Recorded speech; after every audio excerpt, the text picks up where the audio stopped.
नमस्कार दोस्तों। आज हमारा चक्रवृद्धि ब्याज का पार्ट 3 है और पार्ट 3 का पहला प्रश्न देखें। यहाँ पर क्या दिया है। किसी मूलधन पर 2 वर्षों में 5% वार्षिक दर से साधारण ब्याज तथा चक्रवृद्धि ब्याज का अंतर 625 रुपये है। मूलधन की राशि क्या हुई। ठीक है, तो देखें यहाँ पर समय क्या दिया है, 2 वर्ष दिया है, दर कितनी है, 5% है, और साधारण तथा चक्रवृद्धि ब्याज का अंतर कितना है, 625 रुपये है। मूलधन निकालना है। जब भी आपको कहीं पर भी साधारण और चक्रवृद्धि ब्याज का यदि अंतर दे और 2 वर्ष का यदि अंतर दे तो आप इस फॉर्मूले का यूज कर सकते हैं। P बराबर होता है D इंटू 100 का स्क्वायर बटे R का स्क्वायर। ठीक है, यहाँ पर क्या है, P मूलधन होता है, D साधारण और चक्रवृद्धि ब्याज का अंतर है, और R क्या होती है, दर होती है। ठीक है, तो यहाँ पर आप देखें तो आपके पास देखें इसने यहाँ पर डी यानी कितना दी है, 625 रुपये दी है, साधारण और चक्रवृद्धि ब्याज का अंतर। ठीक है, इंटू 100 का स्क्वायर, मतलब 100 को 2 बार लिखते हैं, 100 इंटू 100, और बटे आर स्क्वायर मतलब 5 का वर्ग यानी कितना हो जाएगा, 25। ठीक है, अब इसको यहाँ पर हम क्या कर दें, सॉल्व कर दें। देखो 25 से काटेंगे तो 25 25 625 मतलब 25 बार में जी कट जाएगा। तो इस प्रकार यदि आप देखोगे तो यहाँ पर क्या है, 25 गुणा कितना, 100 इंटू 100, यानी 25 पर कितनी जीरो हो जाएंगी, यहाँ पर 4 जीरो और हो जाएंगी, यानी 2,50,000 रुपये आपका आंसर इसका बन जाएगा उसका। देखें तो अगला प्रश्न हमारा है, किसी मूलधन पर 3 वर्षों में 5% वार्षिक दर से साधारण तथा चक्रवृद्धि ब्याज का अंतर 610 रुपये है। वह मूलधन ज्ञात कीजिए। उसमें पिछले प्रश्न में क्या था कि यहाँ पर 2 वर्ष का साधारण और चक्रवृद्धि ब्याज का अंतर था, जबकि इसमें क्या दिया है, 3 वर्ष का दिया है, और 3 वर्ष का दिया है तो फिर P बराबर आप क्या लगाएंगे, यहाँ पर P बराबर D इंटू 100 की पावर 3 और बटे में आर स्क्वायर और ब्रैकेट में 300 प्लस आर।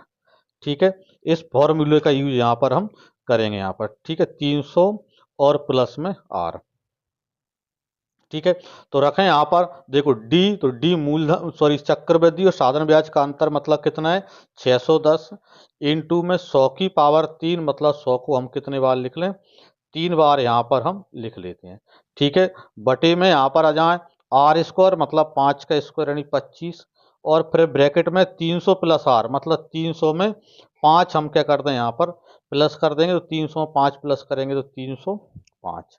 ठीक है, इसको हम क्या कर दें, यहाँ पर सॉल्व कर देते हैं इसमें। ठीक है, अब देखें यहाँ पर क्या है 305 से यहाँ पर 610 2 बार में कट जाएंगे। ठीक है, 2 आ गए, और 25 से 100 को काट दो, 25 चौको 100। ठीक है, अब आपके पास क्या बचा, 4 गुणा 2 यानी 4 दूनी 8, और पर कितनी जीरो, 4 जीरो। ठीक है, तो यानी कि यहाँ पर 80,000 आपका आंसर बन गया। मतलब वह मूलधन की राशि कितनी है, 80,000 वह मूलधन की। देखें अगला प्रश्न हमारा, राम ने सोहन को कुछ रुपए 10% वार्षिक दर पर दिए।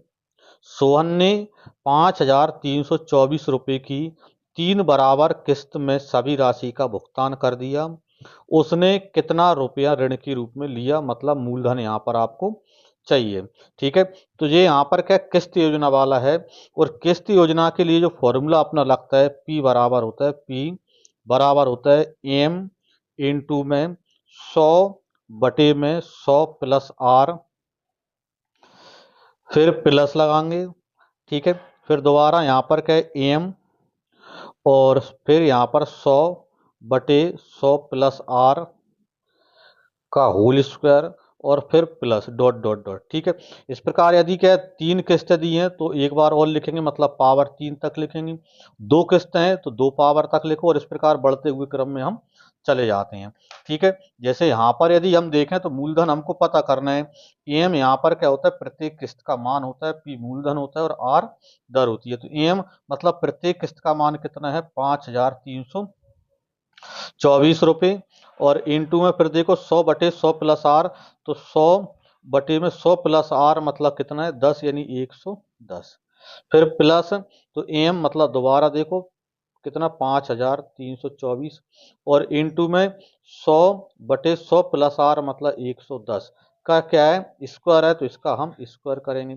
फिर प्लस आगे बढ़ाओ, यहाँ पर 3 किस्तें हैं इसलिए हम इसको 3 पावर तक लिखेंगे, मतलब इसको एक बार और लिखना पड़ेगा।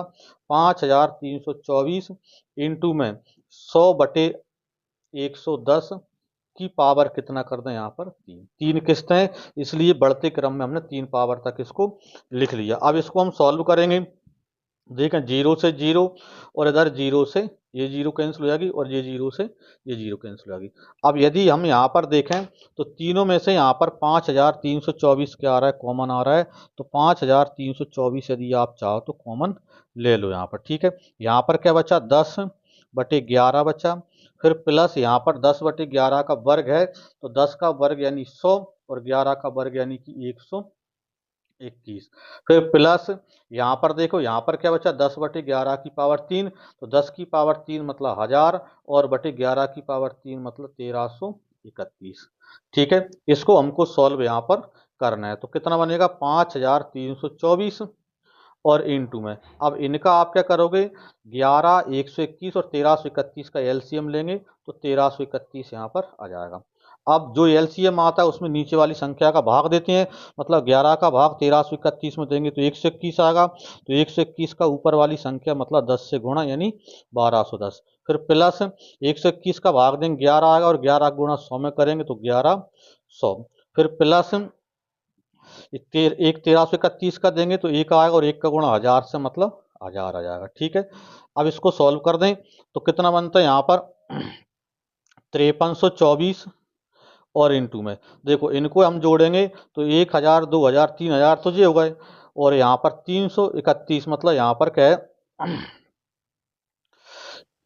यहाँ पर क्या इनको यदि हम जोड़ते हैं तो यहाँ पर कितना बनेगा, उसमें जैसे यहीं से जोड़ लेता हूँ, यहाँ पर 0 तीनों के बीच में जाएगी 0, फिर यहाँ पर 0 0 और 1 मतलब यहाँ पर 1 आ जाएगा, फिर 0 1 और 2 3।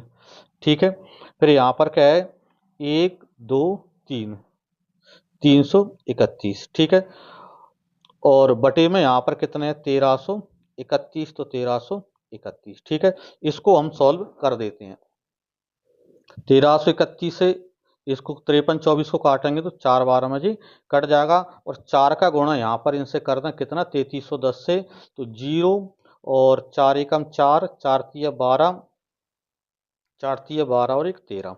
ठीक है, यानी कितना आएगा यहाँ पर 13,240 रुपये, यानी भाई मूलधन की राशि कितनी है 13,240 रुपये भाई मूलधन की राशि है। ठीक है, अगले प्रश्न पर चलते हैं। देखें अगला प्रश्न क्या दिया है, किसी मूलधन पर 5% वार्षिक दर से 2 वर्ष का चक्रवृद्धि ब्याज 3,280 रुपये है, मूलधन की राशि क्या है। ठीक है, अब इसको निकालने के दो तरीके आपके पास हैं, एक तो आप फॉर्मूले का यूज कर दो और एक बिना फॉर्मूले से अभी आप इसको कर सकते हैं। बिना फॉर्मूले से मैं करके बताऊं तो 5% वार्षिक दर से यदि ब्याज लगेगा तो चक्रवृद्धि ब्याज कितने परसेंट बनेगा टोटल, वो यदि हम देखें तो पहले वर्ष 5% और दूसरे वर्ष 5%, 10% तो ये हो ही जाएगा। प्लस क्या बनेगा कि पहले वर्ष के 5 का 5% और मतलब 5% जो पहले वर्ष का ब्याज है उसका 5% ब्याज और बनेगा, मतलब 5 का 5% यानी कितना बनेगा यहाँ पर 0.25, यानी इसका मतलब ये है कि 10.25 यानी चक्रवृद्धि ब्याज जो बनेगा दोनों वर्ष का टोटल कितना बनेगा 10.25% बनेगा। अब उसने क्या दिया है कि चक्रवृद्धि ब्याज कितना है 3280 रुपये है, यानी 3280 रुपये जो चक्रवृद्धि ब्याज है वो 10.25% के बराबर है, मतलब 10.25%, यानी 10.25% से यदि 3280 बन रहे हैं तो 1% मतलब 10.25 का भाग दे दिया तो 1% की वैल्यू आ गई। अब हमें चाहिए कि मूलधन मतलब 100% वैल्यू, यानी 100 का गुणा कर दो तो आपका डायरेक्ट चक्रवृद्धि ब्याज यहाँ पर आ जाएगा। ठीक है, सॉरी मूलधन आ जाएगा, तो दशमलव हटाएंगे तो यहाँ पर 2 जीरो बढ़ा देते हैं यहाँ पर।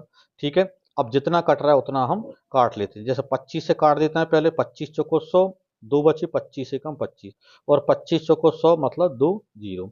अब यहाँ पर देखो 41 से यहाँ पर कट जाएगा, 4 8 32, 1 अट्ठे 8 मतलब 41 से जी 8 बार में और 1 जीरो, तो आपके पास कितना आया यहाँ पर 80 गुणा 400 मतलब 8 चौको 32 पर कितनी जीरो, 3 जीरो, यानी 32,000 रुपये।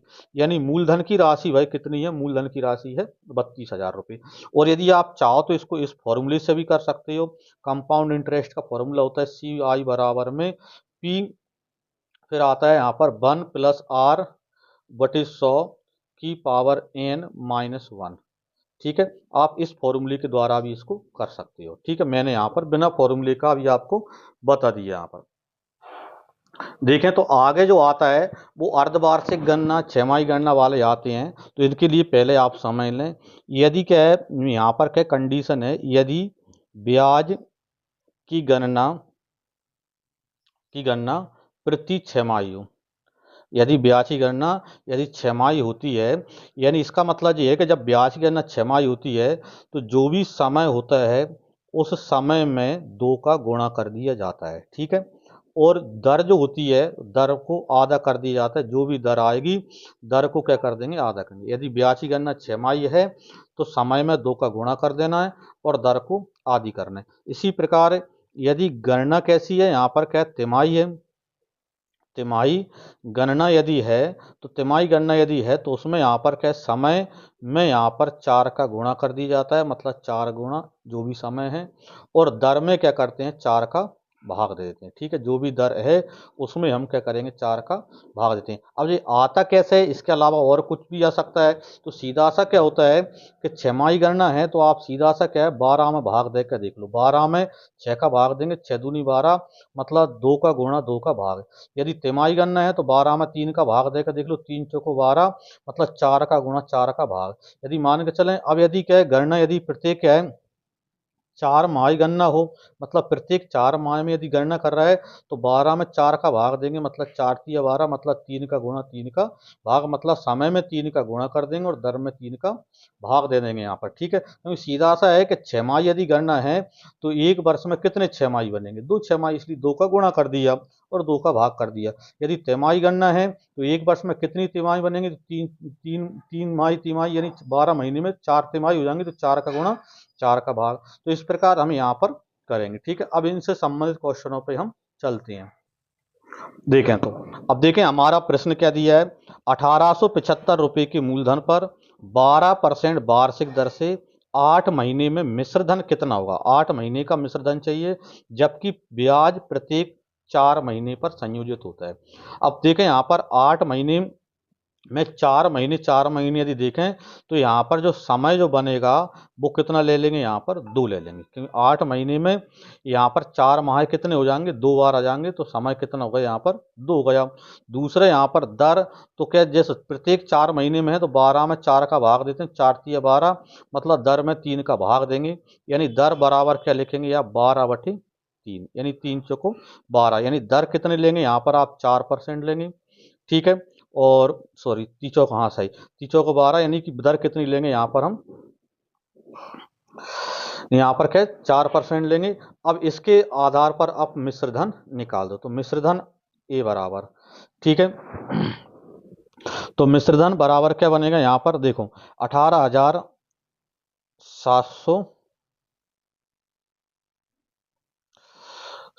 सॉरी 1875 है यहाँ पर। ठीक है, तो 1875 रुपये पर यहाँ पर कितनी दर से, 4% की दर से, मतलब 104/100। कितने बार लिखें, तो समय दो बार आ रहा है, तो इसका मतलब 104/100, 104/100 2 बार आप लिख दें। ठीक है,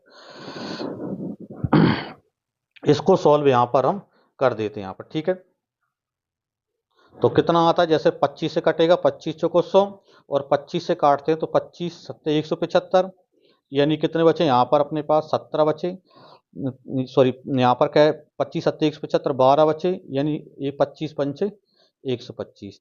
ठीक है, फिर 25 से काटेंगे तो 25 चौको 100, और 25 से काटेंगे तो 25 की 75। ठीक है, अब देखें यहाँ पर 4 से 100 काट दो, 4 दूनी 8, 4 से 24, और 4 से काटेंगे तो क्या 26, यानी आपका मूलधन कितना आ जाएगा 3 इंटू में 26, 26 676, और 676 को यहाँ पर 3 से गुणा कर दो, तो 6 18, 7 21 और 1 22, 6 18 और 2 20, यानी कितना बन जाएगा यहाँ पर आपका 2028। ठीक है, यानी जो मिश्रधन बनेगा 8 महीने का वो कितना बनेगा 2028 मिश्रधन यहाँ पर हो जाएगा उसमें। ठीक है, चलते हैं।